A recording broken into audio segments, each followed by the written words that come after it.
हार्दिक बधाई एवं शुभकामनाएं देती हूँ। जो ये लोग उनके बताए हुए रास्तों पर चलकर उनके कारवां को आगे बढ़ाने में पूरे जी जान से लगे हैं। और वैसे भी इस समय यहाँ विधानसभा के लिए हो रहे आम चुनाव में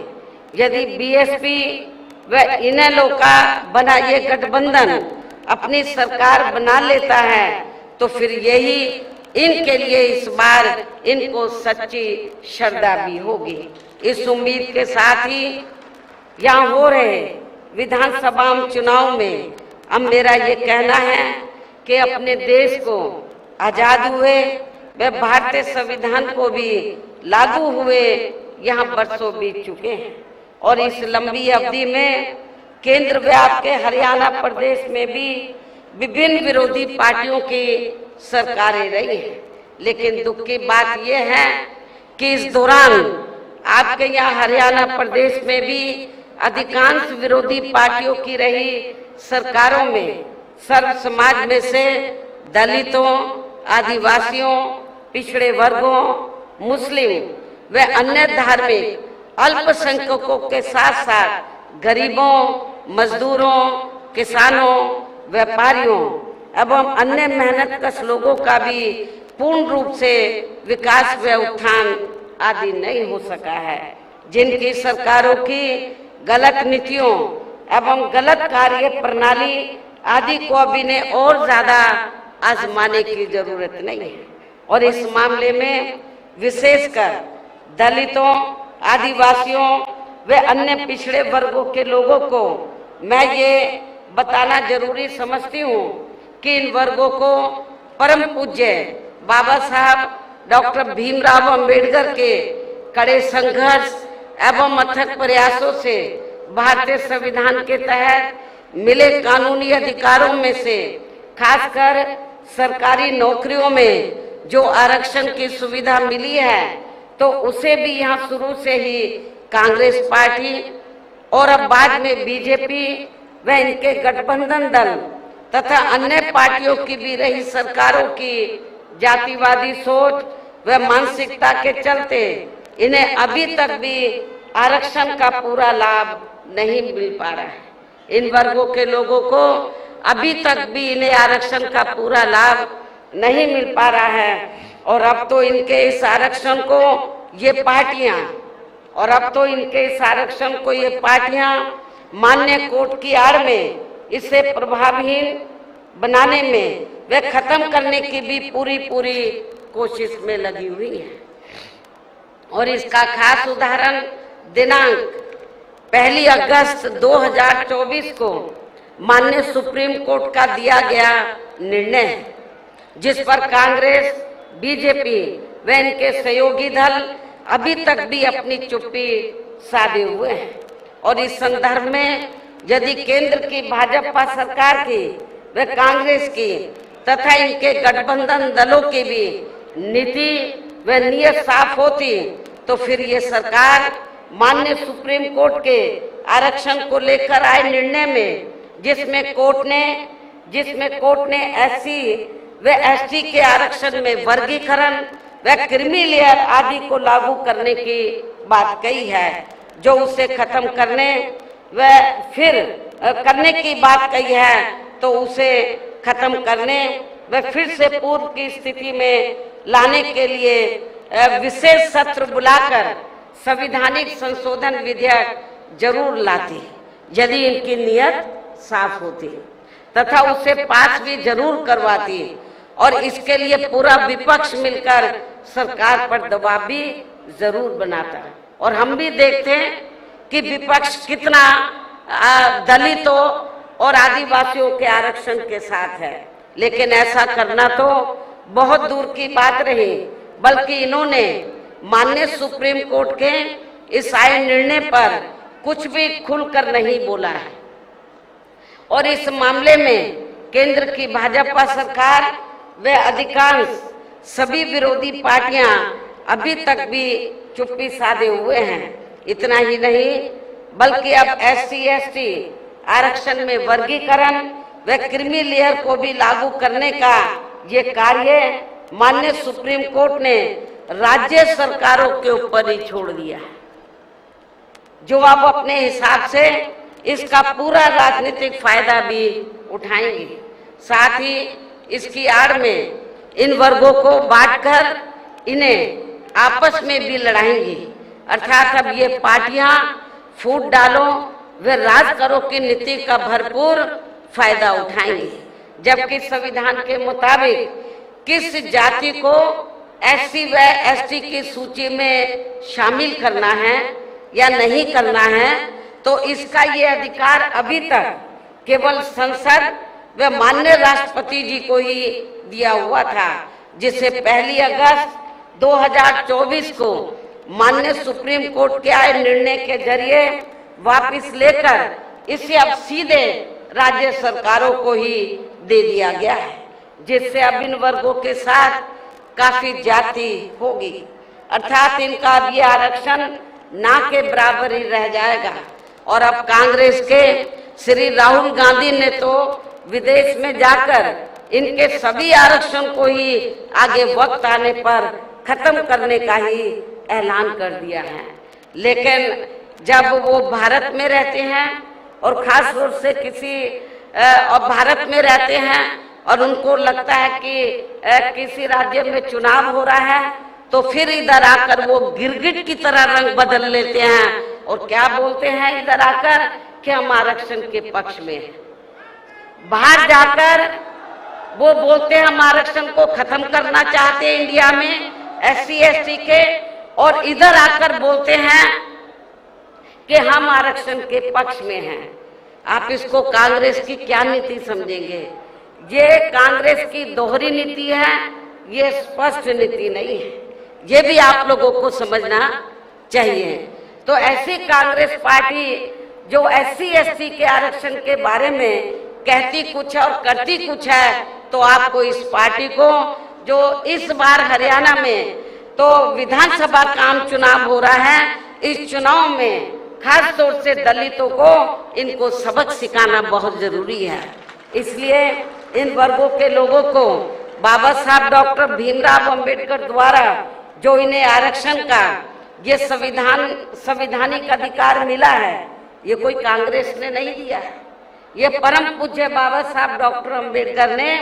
एससी एसटी वर्गों के लोगों को जो आरक्षण की सुविधा दिया है, ये संवैधानिक अधिकार परम पूज्य बाबा साहब डॉक्टर अंबेडकर ने आप लोगों को दिया है। तो इसे बचाने के लिए अब इन सभी विरोधी पार्टियों को या आपके हरियाणा प्रदेश में हो रहे विधानसभा आम चुनाव में कतई भी अपना वोट नहीं देना है। यदि आप लोगों को इससे बचाना अपने आरक्षण को, तो आप लोगों को कांग्रेस बीजेपी एंड कंपनी के लोगों को कतई भी अपना वोट नहीं देना है, जो अभी तक भी माननीय सुप्रीम कोर्ट के इस आए निर्णय के संदर्भ में कुछ भी खुलकर बोलने के लिए तैयार नहीं है। ऐसी स्थिति में अब इन वर्गों को इस चुनाव में अपने बने इस गठबंधन की सरकार बनाकर इसे लागू होने से तब तक लटकाकर व रोक कर रखना है जब तक केंद्र की सरकार कोर्ट के इस निर्णय को संवैधानिक संशोधन के जरिए खत्म करके इसे पुरानी स्थिति में बहाल नहीं कर देती है। इसको आपको राज्यों में पास नहीं होने देने का, इसको लटका के रखना है सुप्रीम कोर्ट के जजमेंट को, निर्णय को, कब तक? जब तक केंद्र की सरकार कोर्ट के इस निर्णय को संवैधानिक संशोधन के जरिए खत्म करके इसे पुरानी स्थिति में बहाल नहीं कर देती है। और इसके लिए अब आप लोगों को इस चुनाव में या उन सभी विरोधी पार्टियों को सत्ता में आने से जरूर रोकना है जो माननीय सुप्रीम कोर्ट के आए इस निर्णय के पक्ष में है, समर्थन में है। और इनके स्थान पर अब आपको एक तरफा अपना वोट केवल बीएसपी व इनेलो के बने अपने इस गठबंधन को ही देना है, ताकि सत्ता में आकर या आपके स्टेट में, आपके हरियाणा प्रदेश में माननीय सुप्रीम कोर्ट के आए इस निर्णय पर कुछ हद तक अंकुश लगाया जा सके। जब तक पार्लियामेंट में ये संशोधन बिल पास नहीं होता है तो कम से कम ये गठबंधन की सरकार बनती है तो हम उसको लागू नहीं होने देंगे, इसको लटका कर रखेंगे। तो ये इसके लिए आप लोगों को अपने गठबंधन की सरकार बनाना बहुत जरूरी है। इतना ही नहीं बल्कि यहाँ विरोधी पार्टियों की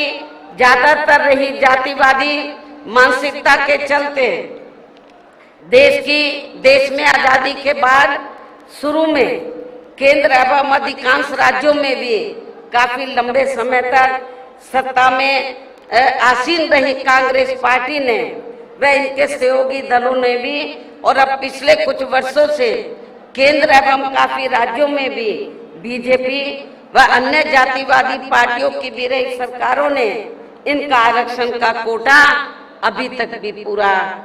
नहीं किया है, पूरा नहीं भरा है। आपके हरियाणा प्रदेश में भी काफी सीटें खाली पड़ी हुई हैं, जबकि यूपी में जब मेरे नेतृत्व में 4 बार सरकार बनी, मैंने विशेष अभियान चलाकर जो सरकारी नौकरियों में रिजर्वेशन कोटा अधूरा पड़ा था या पूरा नहीं था, उसको मैंने विशेष अभियान चलाकर इसको पूरा कराया था। इससे फिर अंत में अधिकांश और ये क्यों नहीं भरते हैं कांग्रेस बीजेपी जो अन्य पार्टियां इनका आरक्षण का कोटा ये पूरा क्यों नहीं करती हैं? क्योंकि उनको मालूम है कि लोग भूल भाल जाएंगे और इससे फिर अंत में अधिकांश किसी न किसी रूप में फिर ये पार्टियां इनकी नौकरियों को सामान्य वर्गों को ही दे देती हैं। पदोन्नति में आरक्षण को तो इन्होंने मान्य कोड की आड़ में काफी हद तक खत्म ही कर दिया है और इस मामले में लगभग यही खराब स्थिति हमें यहाँ के हरियाणा प्रदेश में भी देखने के लिए मिल रही है। इसके साथ ही अब इन वर्गों के लोगों को प्राइवेट सेक्टर में आरक्षण दिए जाने की व्यवस्था किए बिना ही केंद्र व राज्यों में भी ज्यादातर सरकारी कार्य यहाँ प्राइवेट सेक्टर के जरिए ही देश के अधिकांश बड़े बड़े पूंजीपतियों व धनना सेठों को ही दिए जा रहे हैं, जिसके कारण आपके यहाँ हरियाणा प्रदेश सहित पूरे देश में अब इन वर्गों के लोगों को आरक्षण का बहुत कम ही लाभ मिल पा रहा है और अब इससे पूरे देश में दलितों व आदिवासियों के साथ साथ अन्य पिछड़े वर्गों को भी काफी ज्यादा नुकसान हो रहा है। जबकि अन्य पिछड़े वर्गों के लोगों को भी ये मालूम होना चाहिए, इन्हें मंडल कमीशन की रिपोर्ट के तहत आरक्षण की ये सुविधा केंद्र में कांग्रेस पार्टी की रही सरकार में नहीं बल्कि बीएसपी के कड़े संघर्ष एवं अथक प्रयासों से ही केंद्र में रही श्री बीपी सिंह की सरकार में ही मिली थी, जिसके लिए बीएसपी को काफी संघर्ष करना पड़ा था, जिसका भी अब यहाँ जातिवादी विरोधी पार्टियों की चल रही सरकारें इन्हें पूरा लाभ नहीं दे पा रही हैं। इसके साथ ही श्री बीपी सिंह की सरकार में ही इन वर्गों के मसीहा परम पूज्य बाबा साहब डॉक्टर भीमराव अंबेडकर को भी यहाँ भारत रत्न की उपाधि से सम्मानित किया गया था, जिसके लिए वो हर प्रकार से पात्र भी थे, जो इनको बहुत पहले ही ये सम्मान मिल जाना चाहिए था, जिसके लिए विशेषकर कांग्रेस पार्टी प्रमुख तौर से जिम्मेवार व कसूरवार भी है। इससे इन वर्गों के प्रति इस पार्टी की हीन व जातिवादी मानसिकता साफ झलकती है, जिसने इनके कारवां को आगे बढ़ाने वाले वे हर मामले में समर्पित व्यक्तित्व मान्यवर श्री कांशीराम जी के देहांत होने पर केंद्र में रही इसी कांग्रेस पार्टी की सरकार के चलते हुए एक दिन का भी राष्ट्रीय शोक घोषित नहीं किया गया था। इन वर्गों के मामले में या मैं ये भी कहना चाहती हूँ, केंद्र द्वारा लोकसभा व विधानसभा चुनाव में महिलाओं को जो 33% आरक्षण देने की बात कही गई है, तो उसमें SC, ST व OBC वर्गों की महिलाओं को अलग से कुछ भी आरक्षण नहीं दिया गया है। इसके साथ ही इन वर्गों के लोगों को जुल्म जाति से निजात दिलाने के लिए जो भी नियम व कानून आदि बने हैं तो उन पर भी केंद्र व अधिकांश राज्यों की सरकारें सही से अमल नहीं कर पा रही हैं, जिससे अब यहाँ खासकर दलितों व आदिवासियों के ऊपर शोषण करने वाले लोगों का, अति पिछड़े वर्गों के लोगों के ऊपर भी शोषण करने वाले लोगों का मनोबल और भी ज्यादा बढ़ रहा है। और ये सब हमें यहाँ आपके हरियाणा प्रदेश में भी काफी कुछ देखने के लिए मिल रहा है। इसी प्रकार हमें पूरे देश में मुस्लिम व अन्य धार्मिक अल्पसंख्यक समाज के लोगों की भी हालत हर मामले में कोई खास अच्छी नजर नहीं आती है। इतना ही नहीं बल्कि अपर कास्ट समाज में व जाट समाज में भी खासकर गरीब लोगों की भी आर्थिक स्थिति अभी भी यहाँ आपके प्रदेश सहित पूरे देश में काफी ज्यादा खराब व दयनीय ही बनी हुई है। इसके अलावा आपके हरियाणा प्रदेश सहित पूरे देश में सर्व समाज में से विशेषकर यहाँ गरीब, मजदूर, किसान, कर्मचारी, व्यापारी एवं अन्य मेहनतकश लोग भी अपनी विभिन्न समस्याओं को लेकर अभी भी हमें काफी ज्यादा दुखी ही नजर आते हैं। और इनमें भी किसान वर्ग तो केंद्र की वर्तमान भाजपा सरकार द्वारा बनाई गई इनकी गलत नीतियों के कारण अब काफी ज्यादा परेशान व आंदोलित भी रहा है और अभी भी है। लेकिन इन सब की मुख्य वजह हमारी पार्टी केंद्र में आपके हरियाणा प्रदेश में भी यहाँ अब तक की रही अधिकांश विरोधी पार्टियों की रही सरकारों की गरीब व किसान विरोधी तथा जातिवादी, पूंजीवादी व संकीर्ण मानसिकता के तहत बनाई गई इनकी गलत नीतियों एवं गलत कार्य प्रणाली को ही काफी हद तक जिम्मेवार मानकर चलती है। और इस मामले में खासकर इनकी गलत आर्थिक नीतियों की वजह से ही आए दिन यहाँ पूरे देश में आपके हरियाणा प्रदेश में भी गरीबी, बेरोजगारी व महंगाई आदि भी काफी ज्यादा बढ़ रही है। जबकि इस मामले में शुरू से ही हमारी पार्टी केंद्र व राज्यों की सरकारों से भी हर स्तर पर ऐसी नीति अपनाने की लगातार ये मांग करती आ रही है कि देश में कुछ गिने चुने पूंजीपतियों व धन्ना सेठों आदि का विकास होने के बजाय बल्कि यहाँ सर्व समाज में से गरीब व आम लोगों का ही विकास होना चाहिए। तभी फिर सही मायने में यहाँ की आम जनता अपनी गरीबी, बेरोजगारी, महंगाई व अन्य और सभी समस्याओं से भी काफी हद तक निजात पा सकती है। इसके साथ साथ अभी भी अपने देश में भ्रष्टाचार हर स्तर पर काफी ज्यादा बढ़ रहा है, जिससे आपका अपना खुद का हरियाणा प्रदेश भी अछूता नहीं रहा है। और इन सब का मुख्य कारण हमारी पार्टी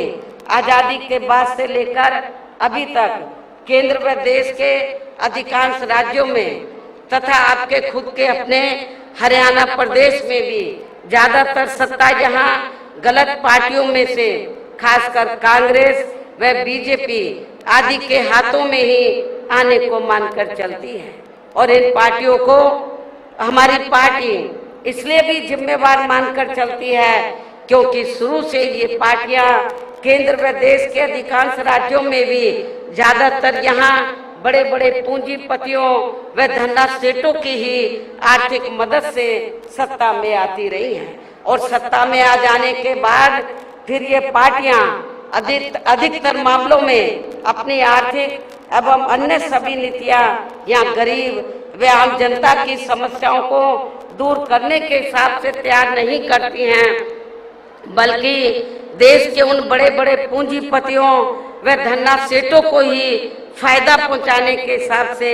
अपनी अधिकांश नीतियां तैयार करती है, जिनके धन व बल से चुनाव लड़कर ज्यादातर ये पार्टियां केंद्र व आपके राज्य सहित देश के अन्य राज्यों में भी अभी तक यहाँ सत्ता में आती रही हैं, जिसके कारण ही अब पूरे देश में व आपके खुद के अपने प्रदेश में भी अभी भी हमें यहाँ सर्व समाज के लोग, गरीब लोग अधिकांश मामलों में अपनी विभिन्न समस्याओं को लेकर काफी ज्यादा दुखी व परेशान ही नजर आते हैं, जबकि पूरे देश में बहुजन समाज पार्टी ही अकेली एक ऐसी पार्टी है जो विरोधी पार्टियों की तरह देश के बड़े बड़े पूंजीपतियों व धन्ना सेठों की आर्थिक मदद से नहीं बल्कि अपनी पार्टी के ही आम कार्यकर्ताओं की आर्थिक मदद से चुनाव लड़कर यहाँ केंद्र व राज्यों की सत्ता में आना चाहती है, ताकि हमारी पार्टी सत्ता में आने के बाद फिर बिना किसी दबाव के वे आजाद होकर सर्व समाज के लोगों की सभी समस्याओं का समाधान करके उन्हें हर मामले में वे हर स्तर पर यहाँ खुशहाल बना सके। और इसी आधार पर चलकर ही आबादी के हिसाब से देश के सबसे बड़े प्रदेश उत्तर प्रदेश में 4 बार हमारी पार्टी ने अपने नेतृत्व में वहाँ सरकार भी बनाई है। और हमने अपनी सभी चारों रही सरकारों में अपनी पार्टी की विचारधारा एवं सिद्धांतों के तहत चलकर वैसे तो वहाँ सर्व समाज के हितों का पूरा ध्यान रखा है, लेकिन सभी मामलों में प्राथमिकता पहले हमने वहाँ सर्व समाज में से विशेषकर उन दलितों, आदिवासियों, पिछड़े वर्गों,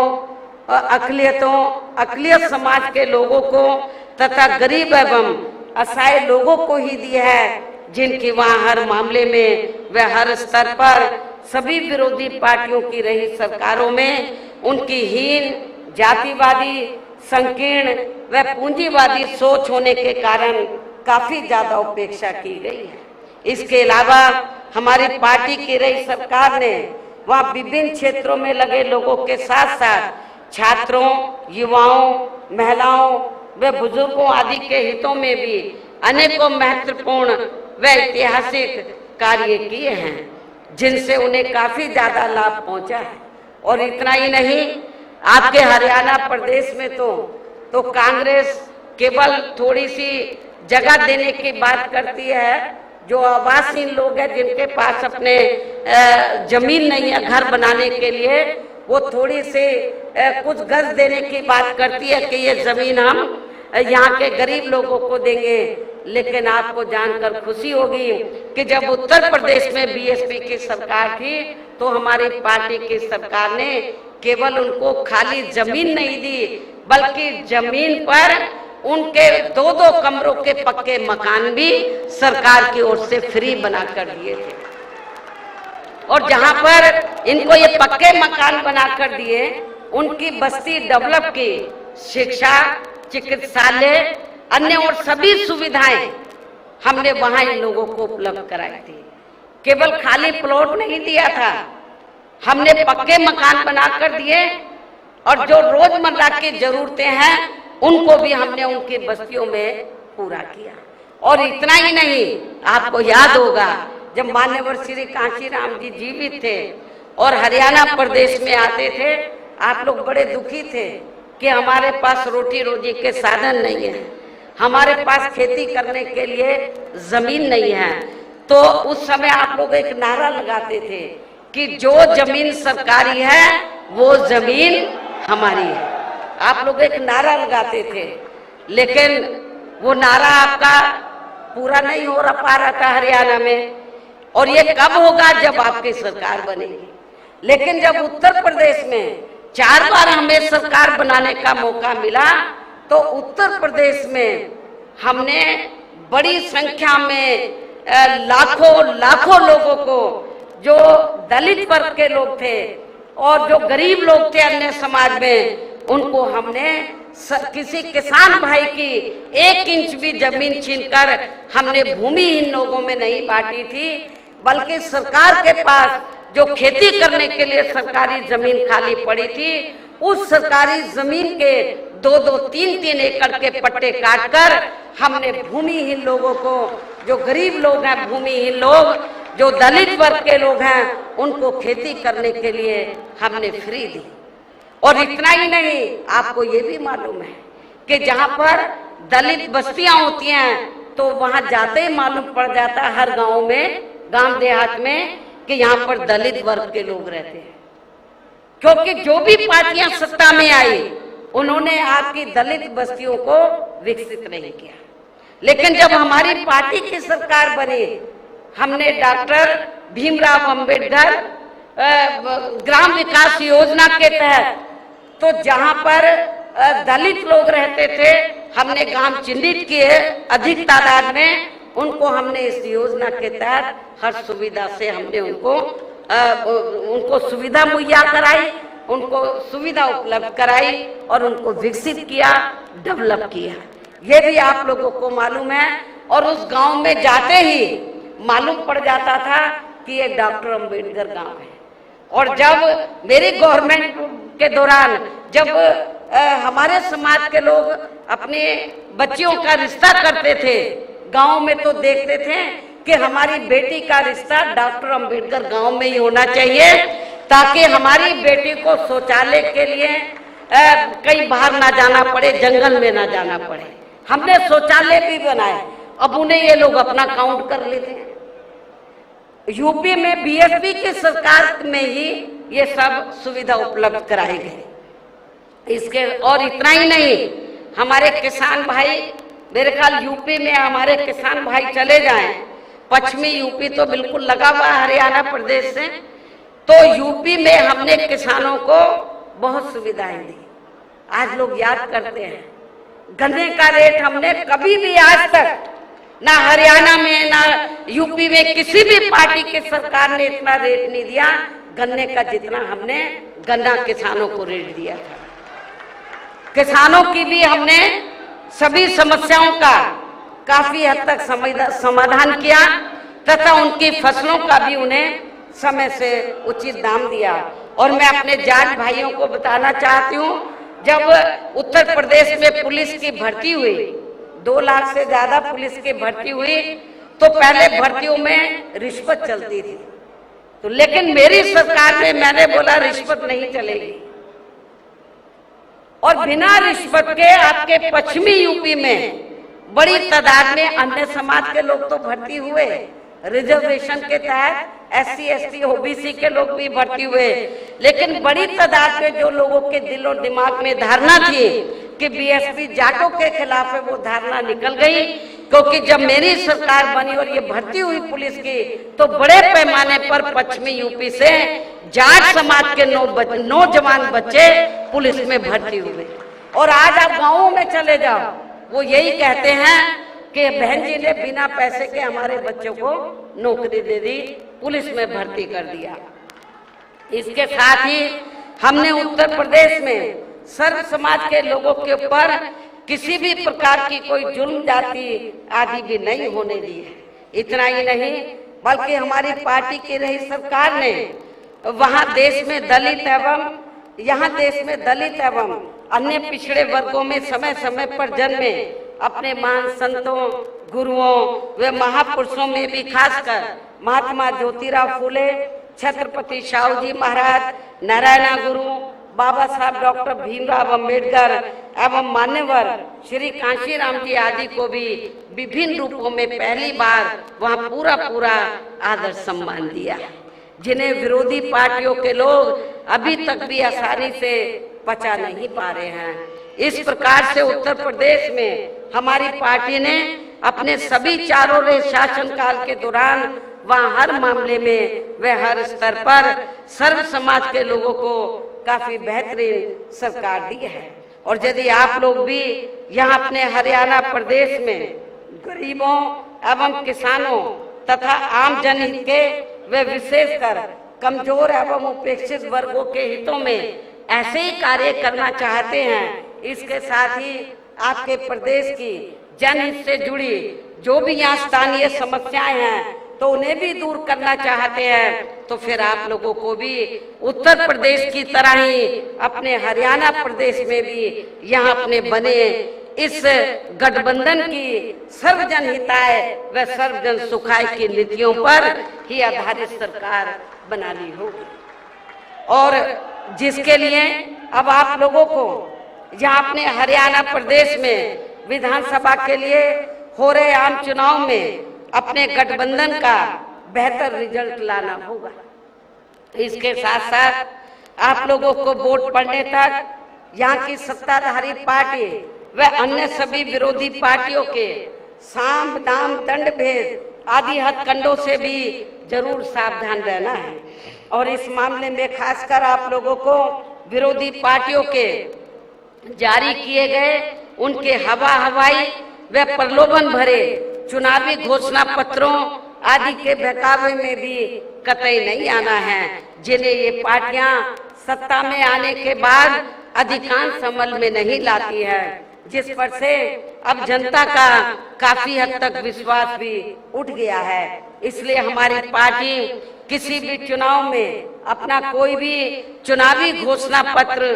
आदि जारी नहीं करती है। वैसे भी हमारी पार्टी कहने में बहुत कम बल्कि कार्य करके दिखाने में ही ज्यादा विश्वास रखती है, अर्थात जो कहती है तो उसे करके भी दिखाती है, और ये सब हमने उत्तर प्रदेश में करके भी दिखाया है। और अब संक्षेप में मेरा यही कहना है कि आप लोगों को अपने खुद के व अपने हरियाणा प्रदेश के भी हित में यहाँ बीएसपी व इनेलो के बने गठबंधन की ही सरकार बनाना बहुत जरूरी है। और अब आप लोगों को